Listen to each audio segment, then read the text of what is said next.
সংসদ নিয়ে অতীতের নেতিবাচক ধারণা থেকে বিএনপি বেরিয়ে আসতে চায় বলে জানিয়েছেন দলটির স্থায়ী কমিটির সদস্য ও স্বরাষ্ট্রমন্ত্রী সালাউদ্দিন আহমদ।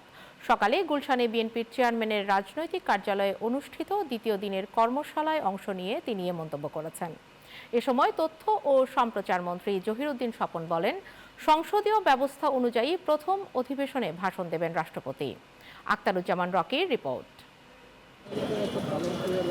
সংসদ সদস্যদের দক্ষতা বৃদ্ধি, সংসদ পরিচালনার ভূমিকা, বিল বাজেট, স্থায়ী কমিটির কাজসহ বিভিন্ন বিষয়ে ধারণা দিতে 2 দিনব্যাপী প্রশিক্ষণ কর্মশালার আয়োজন করে বিএনপি।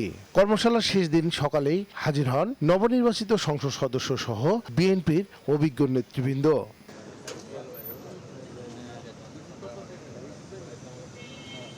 এ সময় দলের স্থায়ী কমিটির সদস্য ও স্বরাষ্ট্রমন্ত্রী সালাউদ্দিন আহমেদ সাংবাদিকদের বলেন, সংসদ নিয়ে অতীতের নেতিবাচক ধারণা থেকে বেরিয়ে আসতে চায় বিএনপি। ফ্রেশ পার্লামেন্টারিয়ানরা নতুন করে যাত্রা শুরু করবেন, শিখবেন ভালো। তাদের ভিতরে কোনো প্রিকনসিভড আইডিয়া না থাকলে ভালো মতো লার্নিংটা হয়। এটাই আমরা যেমন একটা ফ্রেশ বেবি তার মায়ের পেট থেকে জন্মগ্রহণ করার পরের থেকে ফ্রেশ কালচার শিখে সেইভাবেই আমরা নবীন পার্লামেন্টারিয়ানদেরকে প্রস্তুত করার চেষ্টা করছি।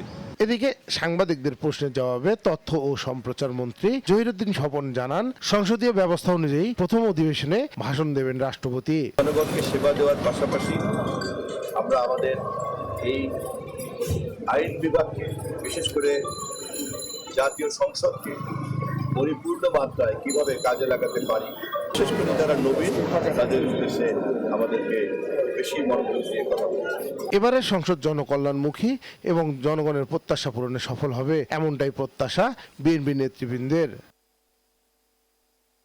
Aktaruzzaman Rocky, channel 9, Dhaka.